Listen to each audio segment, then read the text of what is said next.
मित्रांनो नमस्कार मित्रांनो, आज आपण टेन्स सिक्वेन्स मधला चौथा व्हिडिओ पाहून घेणार आहोत आणि या व्हिडिओ मधून आपण प्रेझेंट परफेक्ट कंटिन्युअस टेन्स या टेन्स बद्दलची माहिती जाणून घेणार आहोत। मित्रो, या व्हिडिओ मधून आपल्याला चालू पूर्ण वर्तमान काळ आणि त्याचे उपयोग जाणून घ्यायचे आहेत।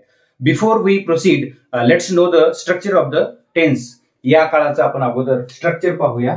In the beginning you have to use subject, then have or has, been plus present participle of the verb plus object and remaining sentence. This is the structure of affirmative sentences. मित्रांनो, हे जे structure आहे तर ते होकारार्थी वाक्याचं structure आहे। तर यामध्ये तुम्हाला लक्षात घ्यायचं आहे की हॅव आणि हॅज त्यानंतर बीन वापरतात। तर हॅव मी जसं अगोदर सांगितलं होतं त्याप्रमाणे आपल्याला फर्स्ट पर्सन, सेकंड पर्सन आणि थर्ड पर्सन प्लुरल सब्जेक्ट जे असतात तर त्यांच्यासोबत आपल्याला हॅवचा वापर करायचा असतो आणि हॅजचा उपयोग हा थर्ड पर्सन सिंग्युलर और एनी सिंग्युलर नाउन यांच्यासोबत आपल्याला हॅजचा वापर करायचा असतो। आणि या काळामध्ये आपल्याला क्रियेचं सातत्य दाखवायचं असतं आणि म्हणून आपल्याला त्यामध्ये present participle of the verb म्हणजेच क्रियापदाला आयएनजी हा प्रत्यय लावणं आवश्यक असतो। तर मित्रांनो, ह्याप्रमाणे हे स्ट्रक्चर असतं होकारार्थी वाक्याचं। तर हॅव आणि हॅज हे तुम्हाला समजलंच असेल की कोणत्या कर्त्यासोबत घ्यायचं आहे। आता आपण ऍक्च्युअल एक प्रेझेंट परफेक्ट कंटिन्युअसचं अफर्मेटिव्ह सेंटेन्सचं स्ट्रक्चर पाहूया।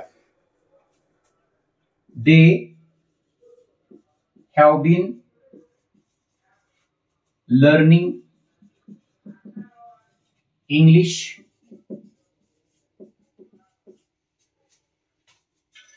Since last 2 years। तर मित्रांनो, या वाक्यामध्ये आपल्याला त्या क्रियेची सातत्य म्हणजे बऱ्याच कालावधीपर्यंत असलेलं क्रियेचं सातत्य दाखवलेलं आहे। They have been learning English since last 2 years म्हणजे काय, ते मागील 2 वर्षापासून इंग्रजी शिकत आलेले आहेत। म्हणजे when the action begin before 2 years ago, 2 वर्षापूर्वी या क्रियेला सुरुवात झालेली आहे। And it is in continuation now and it will continue in the future also म्हणजे भविष्यात सुद्धा ही क्रिया सुरूच राहणार आहे। असं जेव्हा आपल्याला सांगायचं असतं तेव्हा वाक्यामध्ये आपण हा काळ वापरत असतो की जेव्हा एखादी क्रिया भूतकाळात सुरू होते, वर्तमानात सुरू असते आणि भविष्यात सुद्धा ती सुरू राहण्याची शक्यता असते। तर अशा वाक्यांसाठी, अशा क्रियांसाठी आपण वाक्यामध्ये हा काळ वापरत असतो। तर याचं आपल्याला आणखी एक एक्झाम्पल देता येईल। She has been teaching in this college since last 5 years। तर या वाक्यामध्ये सुद्धा आपल्याला क्रियेचं कंटिन्युटी म्हणजे भूतकाळात 5 वर्षापूर्वी ती क्रिया सुरू झालेली आहे, ती या कॉलेजमध्ये मागील 5 वर्षापासून शिकत आहे। म्हणजे एखादी क्रिया किती कालावधीपर्यंत सुरू होती आणि ती वर्तमानात सुद्धा सुरू आहे आणि भविष्यात सुद्धा सुरू राहण्याची जेव्हा शक्यता असते तेव्हा त्यासाठी आपण वाक्यामध्ये हा काळ वापरत असतो। आणि नकारार्थीचं स्ट्रक्चर सुद्धा ह्याच प्रमाणे आपल्याला सांगता येईल, फक्त हॅव आणि हॅजच्या नंतर आपल्याला निगेटिव्ह ऍडवर्ब वापरायचं असतं, ते नॉट। मग यासाठी आपण कॉन्ट्रॅक्टेड फॉर्म्स म्हणजे हॅवंट किंवा हॅझंट असंही वापरू शकतो। समजा हेच वाक्य जर आपण निगेटिव्ह मध्ये जर कन्वर्ट केले, नकारार्थी वाक्यात कन्वर्ट केले तर ते असे होतील, they haven't been learning English since last 2 years म्हणजे ते मागील 2 वर्षापासून इंग्रजी शिकत आलेले नाहीत। तसंच शी हॅज बीन टीचिंग, याला आपण निगेटिव्ह केलं तर she hasn't been teaching in this college since last 5 years म्हणजे ती मागील 5 वर्षापासून या महाविद्यालयामध्ये शिकवत आलेली नाही। म्हणजे फरक फक्त एवढाच करायचा की आपल्याला हॅव आणि हॅज जे ऑक्झिलरी आहे तर त्याच्यानंतर आपल्याला नॉट हे निगेटिव्ह ऍडवर्ब घेणं आवश्यक आहे। नकारार्थी क्रियाविशेषणाचा वापर आपल्याला या हॅव आणि हॅजच्या नंतर करता येतो आणि तो आपण कॉन्ट्रॅक्टेड फॉर्म्स मध्ये हॅवंट आणि हॅझंट सुद्धा घेता येतो।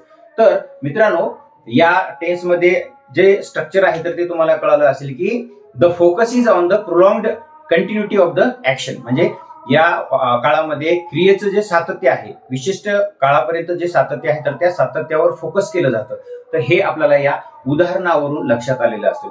तर या काळाचा उपयोग कधी करायचा आहे तर when an action began in the past, continue at the moment of speaking and it is possible it will also in continuation with future.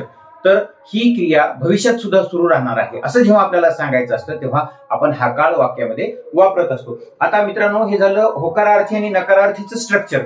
तर आता आपण इंट्रोगेटिव्ह सेंटेन्स कसं असतं, तर इंट्रोगेटिव्हचा आपल्याला स्ट्रक्चर पाहताना विचार करायचा असतो. तर तेव्हा आपण सांगू शकतो की जेव्हा हे हॅव आणि हॅज जे ऑक्झिलरी आहेत तर ते वाक्याच्या सुरुवातीला घ्यायचे असतात. आता आपण त्याचं स्ट्रक्चर पाहूया. सुरुवात करायची आपल्याला have or has plus subject plus been, वर्बला आयएनजी, ऑब्जेक्ट आणि शेवटी क्वेश्चन मार्क. तर ह्याप्रमाणे इंट्रोगेटिव्हचं स्ट्रक्चर असतं.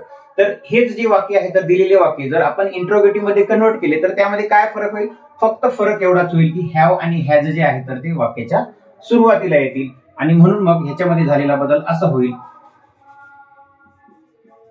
Have they been learning English since last 2 years, म्हणजे मागील 2 वर्षापासून ते इंग्रजी शिकत आलेले आहेत का. आणि ह्याचं has she been teaching English in this college since last 5 years, म्हणजे ती या महाविद्यालयामध्ये मागील 5 वर्षापासून शिकवत किंवा अध्यापन करत आलेली आहे का. तर ह्याप्रमाणे आपल्याला इंट्रोगेटिव्ह सेंटेन्स स्ट्रक्चर सांगता येईल की इंट्रोगेटिव्ह सेंटेन्स हे या स्ट्रक्चरनुसार वाक्यामध्ये असतात. तर मित्रांनो, कधी कधी एखादी क्रिया जर नुकतीच संपलेली असेल तर त्यावेळी सुद्धा आपल्याला वाक्यामध्ये हा काळ वापरता येतो. म्हणजे जी क्रिया एकदा आताच नेमकी संपलेली आहे असं जेव्हा सांगायचं असतं तेव्हा सुद्धा आपल्याला हा काळ वापरता येतो. पण फरक काय असतो, तर त्या क्रियेच्या सातत्यावर जास्त फोकस केलेला असतं. जसं की the children have been playing since morning now they have stopped. मुलं केव्हापासून खेळत होती, तर ती सकाळपासून खेळत होती. म्हणजे ते खेळण्याचं जे सातत्य आहे, सकाळपासून आतापर्यंत खेळण्याचं सातत्य, तर त्या क्रियेच्या कंटिन्युटीवर, तिच्या सातत्यावर फोकस केलेला आहे. नाऊ दे हॅव स्टॉप्ड, आता ते खेळणं थांबवले आहे.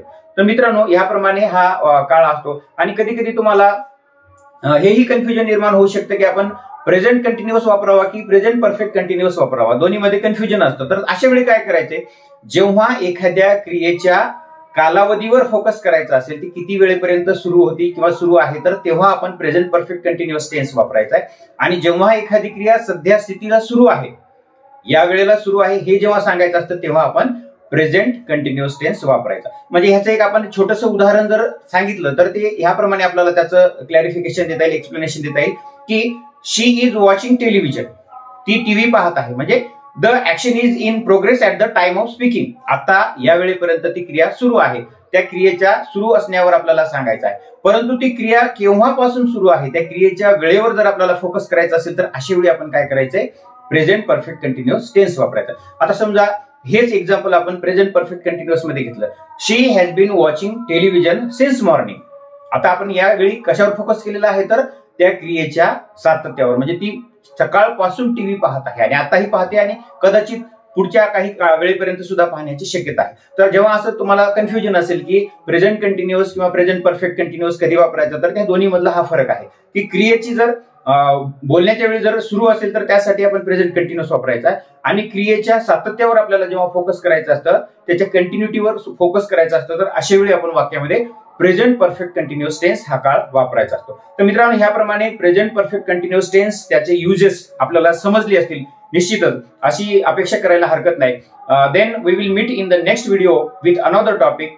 Keep learning, keep growing. Thank you.